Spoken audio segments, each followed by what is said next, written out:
All right. Thank you for another episode of Stoop Talk. This is episode 4. I'm going to talk about entrepreneurship.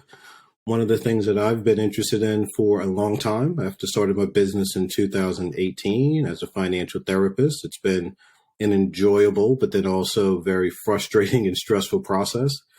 But I'm not the only one in my family that is starting business. I want to talk to my cousin Chandra today. I call her Bubs, but for everyone else, she is a wonderful business owner in South Georgia. And I'm going to turn it over to her to introduce herself, her company, and say whatever she wants to say to get the audience best familiar with her. So, my baby girl, please introduce yourself. All right. Well, hello, hello. I am Chandra Peterkin. I do go by Bubs. I actually prefer to be called Bubs, believe it or not.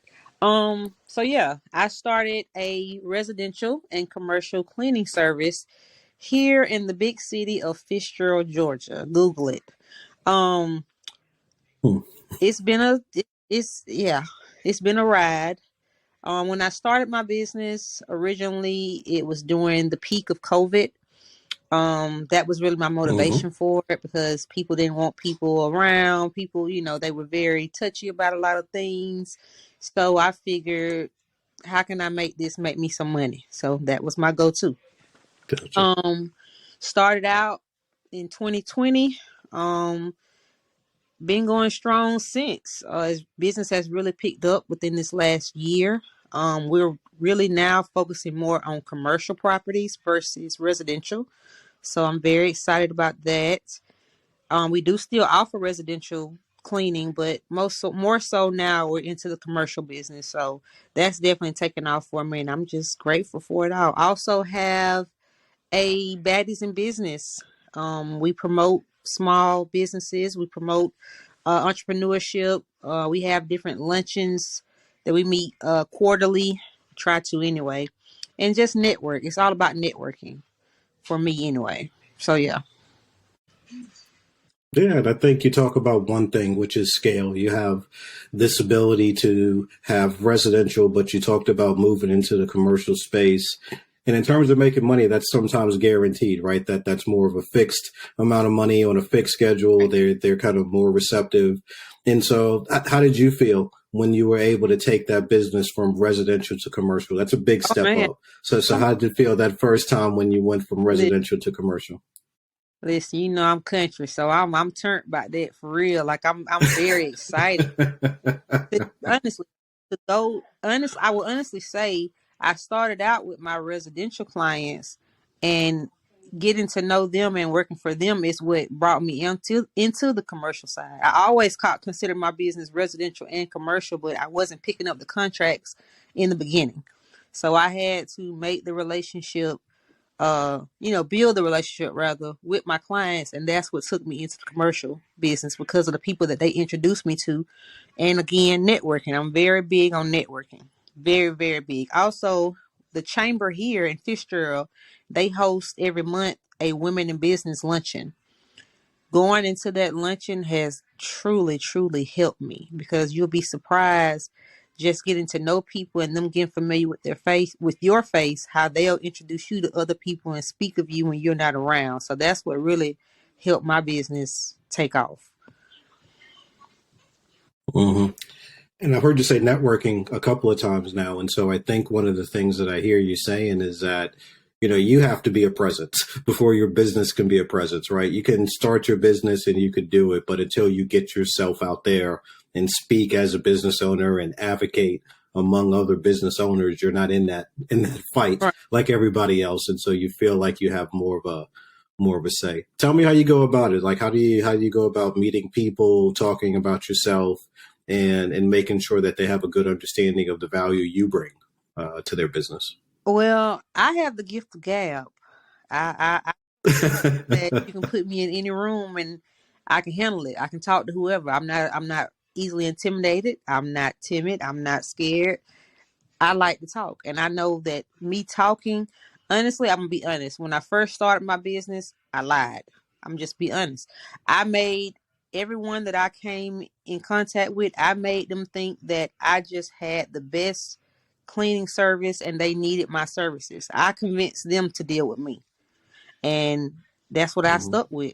Whenever whoever I meet, I'm talking about my business and I'm telling them how good it is, and I'm good with talking. I can talk to whoever about whatever, and that's really the main thing that these people look for. They want to see if you can engage with them. A lot, like I say, I started out in residential, so being able to go into their homes, I was in those homes by myself, so I had to build that relationship with them for them people to be comfortable enough to leave me with their lock codes to their homes or to their Airbnbs, and leave me with their keys to their properties, and be okay with me not being there while they're going to work all day, or they're on vacation for a week and they're okay. Well, Bub's going to come to the house and clean this week, and her husband's like, okay, that's all right. It's Bubs. Don't worry about it. For me, that's big, because this is a Mm-hmm. small town. I feel like I've rubbed elbows with the right people, and I'm grateful for that. I'm truly Mm-hmm. humble, and I'm grateful for it, because it's taken me to places that I didn't think I would be. It's brought me around people that I didn't think would want to have a conversation with me. So I'm truly humbled by it all. Like I'm grateful. I enjoy it.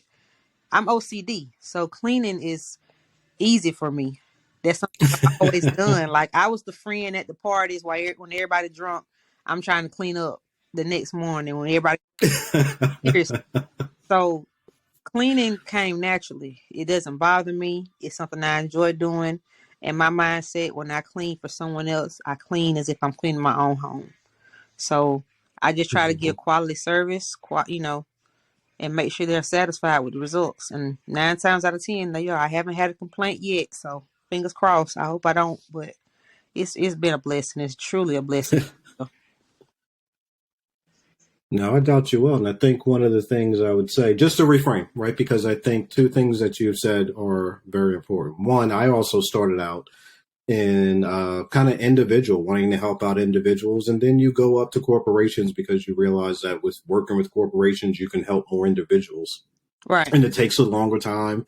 Like you have to network, you have to really highlight your skills. And then once you do so, then you have an opportunity to live up to that value proposition. Mm-hmm. The second thing is you said that, you lied, but I would say that's not a lie. Like that's just an extreme belief in yourself. Yeah, Like one of the a things little that cockiness there, but I took it and yeah, you know.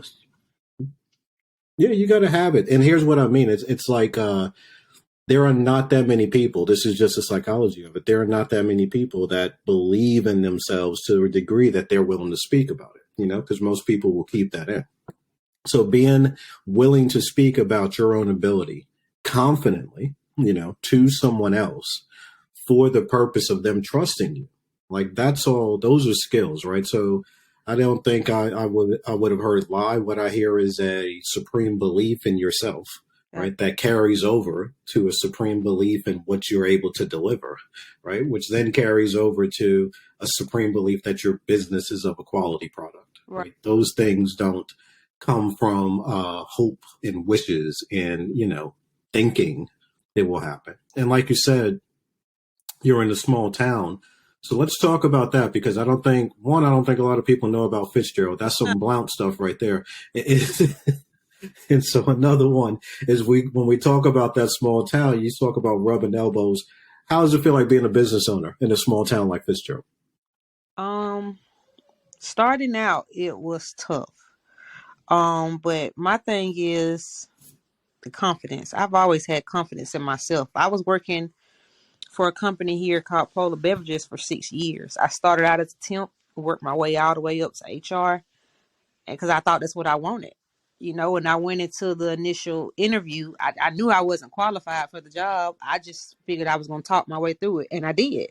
And I didn't get that job, Mm-hmm. but they offered me another job, which was in HR. And I worked that job for 2 years, and I hated it.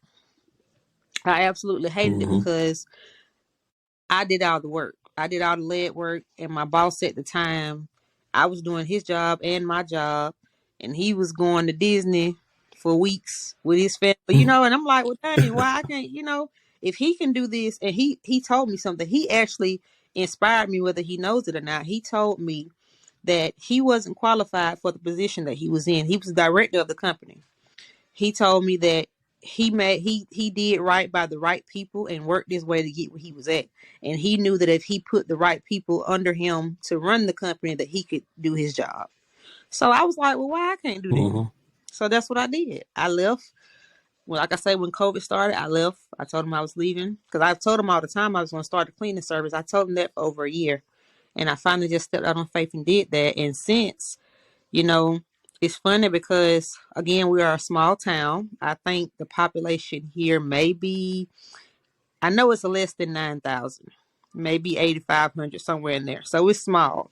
Pretty much everybody knows everybody. There's already a commercial cleaning company here that they have the big Mm-hmm. contracts, like with the school and most of the banks and stuff like that. So my focus was to get the small business contracts.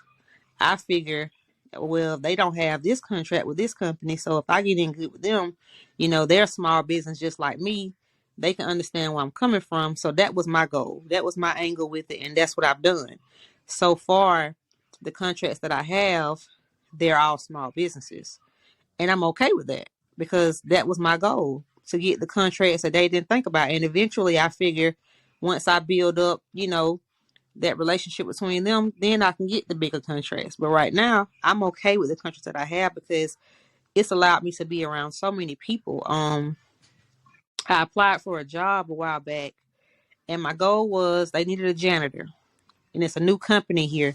They're actually based out of Duluth.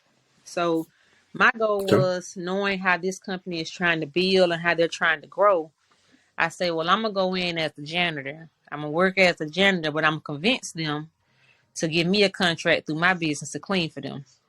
Well, we signed that contract today. So I say that to say, like, you got Look to at you have go. faith in, Uh-huh. you got to believe in yourself, man. I never stopped believing in me.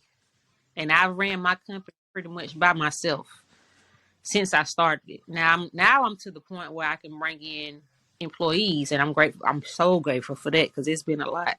But so far, I ran it myself, doing residential and commercial properties. And people always ask me, like, who helps you? Who does the work with you? I'm like, I do it myself. Like, literally, like, working all day, cleaning, going from one place to the next. But it's just worked out for me. I haven't had to have any help. And now I've gotten to the point where I can hire some help. So I'm so grateful for that. It's been a blessing for real. But as far as the rubbing elbows, like, I'm part of the chamber here. That's big here. The Chamber of Commerce here is very big. Shout out to Miss Melissa and Miss Jennifer Griner and Mr. Jason Dunn, who's the director, the chairman. Um, like, those people, they go to bat for me. They help my business tremendously. Yeah. You can't say nothing bad about me to them, and they might cut your head off because you can't talk bad about Bubba, and they call me. But I'm for it. Like, they once you make good connections with people, first impressions are definitely everything. And I've just been blessed enough to be put in the same room with some good people. Our commissioner here, Miss Hope Harmon, she has different stuff going on in the community. I want to mention also, I started a foundation. It's called the We Are Us Foundation. And last year, No. this year, June of this year, I decided that I was going to host a summer camp. And the chamber sponsored the whole summer camp. We went out and got the different small businesses, and I had them donate lunch for the kids every day. We hosted it at my church. They have a school, accredited school on their campus, and they allowed us to use their building to do that school, and it was called Be Who You Want to Be. So we basically taught the kids entrepreneur skills. Every day they had a different task they had to do. Mm. Last task they had to do, they had to create their own business, and it was awesome. So that's something I plan on continuing to do yearly. Oh my gosh, that's one that sounds awesome. We start off with this conversation about entrepreneurship, but as I'm hearing you more, I think I'm just going to classify you as a leader. I don't want to even put entrepreneurship in there. I just want to call you a leader from now on because that's the umbrella term that includes everything you do. Leaders, they seize opportunities on their own ideas, like they make them into a reality. They're able to champion their own causes and get other people to follow behind them. They're able to speak for themselves, but then also speak to a larger community about the things that are going to be impactful to everybody. And then it also requires you to have a degree of confidence so that way other people can believe in you and trust you. You can't really lead without confidence. You can't lead without, being willing to put yourself out there. And so it's not surprising that someone like you is a business owner, and a business owner that went from residential to commercial, and someone that advocates for other small businesses, and is someone that is championed by the Chamber of Commerce, and is someone that wants to do mentorship things, not because you're a business owner and an entrepreneur, Right. but I think holistically because you're a leader and you do leadership activities, which include starting your businesses, starting foundations, networking, interacting with your community. Shout out to Ben Hill County, because not a lot of people know about it, but you doing whatever you can inside of it with the resources that you have. And if you were in a different place, it would be a different place, but you still doing your same thing. So I think it's just location, Right. that makes it small and small businesses. But in terms of you, Bubba, we talking about, I think we're talking about leadership in a way that allows you to create a belief in yourself, Mm-hmm. and people will follow you with that belief. And I think that's what it is. When people don't want to let Bubs down, that's what they're saying. They're like, I'm following you. Like, I heard you. I hear everything that you're saying. I believe in everything that you're doing, and I'm going to follow you. And once you get people to do that, that's the definition of a leader. So I think I'd just reclassify you as a leader from an entrepreneur. I may change the title of this podcast, but that's what I'm hearing, that you're more of a leader than an entrepreneur. Tell me what that means, like, to you, to be in that leadership or be considered a leader. Crazy, because I'm gonna be honest with you, and I don't want people to get the wrong impression when I say this, but I don't like people. If that makes I'm very introvert. I like to be to myself. I don't like crowds. I don't like. I on a regular, I'm doing what I'm doing now, home. Like, that's my comfort zone. But it's had me where I have to be out in the forefront a lot. And I enjoy it when I'm doing it. And I can do it with no problem. You would never know that my anxiety is through the roof when I'm speaking in front of people at these luncheons and different stuff that's going on. But I just enjoy it all. Like, for my whole thing is this, like, a lot of people say, like, when they get to a certain level, or they get, they finish school, now I'm going to leave Fitzgerald and I'm going to do this. But I don't want to, because I feel like, eventually probably, yeah, but this is where I started what I'm trying to do. You know what I'm saying? So it doesn't bother me being here. I'm comfortable here. And they might, some people might say, don't get set in your ways, don't get too comfortable. But it's my comfort zone. It's where I like to be. It's a lot of opportunities still here that people don't realize they can get. It's a lot of positions that I've been put in that I wouldn't think that I would be in, just with the people that I've been introduced to, the people that I've had the pleasure of getting to know through my business. So I'm grateful for it. To be considered a leader, yeah, that's big, because, like I say, for the most part, I'm quiet. I ain't gonna say too much, but when I need to talk, I can, of course. But yeah, just that title itself, yeah, that's very humbling for me, because that's not where I was going with this. God had other plans. I just was doing what I felt like I needed to do, and there's not a lot to do around here. That's why I started the camp for the kids, because they didn't have nothing to do this summer. Just being honest. And I spoke with a lady here, Miss Brandy. They normally have an art camp, and they chose to not have the art camp this year. So a lot of the kids were bummed because they didn't have anything to do. And I asked her, I said, well, when you started it, I was like, how long did it take you to put it together? And she was like, oh, it took me about 2 or 3 years before I actually got it going. I said, yeah, I'm finna do it in like 2 or 3 days. I was like, because we finna get going. So, and I did. I put it together literally like a week. I went and talked to the people I needed to talk to, and everybody was on board. They was on go. They was ready for whatever, they pretty much. And that's another thing when I say rubbing elbows with the right people, because the relationships I made with people, I got people now I can call and they'll do stuff for me with no hesitation whatsoever. And I'm so grateful for it. I really am. I'm not gonna sit here and act like I just came from the slums, but Fitzgerald is we are considered high in poverty rate. And that stuff like that bothers me because I never really had the hurt or nothing like that. But I went through stuff I went through in my adulthood because of choices I've made. But even with that, where I'm at now, I would never thought I would be, just being honest.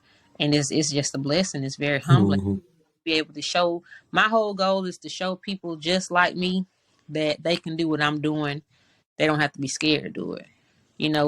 My connection is I try to make the connection between the Black and the white community, because when I joined the chamber, being honest, it's all white women, and I love them to death. Every last one of my members haven't treated me any differently, but a lot of Black women or Black business owners here, they are scared to go into that scenery because they didn't know how they were going to act or treat them.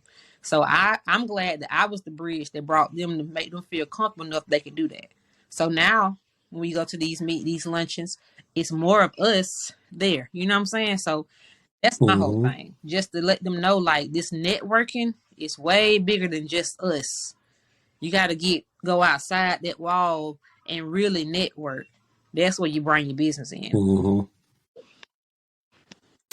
And I think you bring like a couple of good points. I think the one point that I hone in on is that they ain't not liking people. Introverts just don't need people for energy, right? We like our quiet time to get us energized. I'm an introvert as well, right? And so just your passion, I teach, I get out there and I talk, I do seminars. And so some of the times, like, yeah, that's where my fire is when I'm talking about the things that we're trying to change in the world. But yeah, like you, give me a bed, video games and everything else, and I'm chilling in my happy place. But that also doesn't mean that when I have something to say, I'm not going to say it, in a way that makes it hurt. I think that that's what you're describing. We're very similar in that way. I think to the other point of just networking and bringing people along with you, like, that's the way this whole change happens. Like, a lot of times we're going to walk into places. I know it happened to me in financial services for 20 something years, plenty of years. I walked into rooms and I was the only Black person in the room.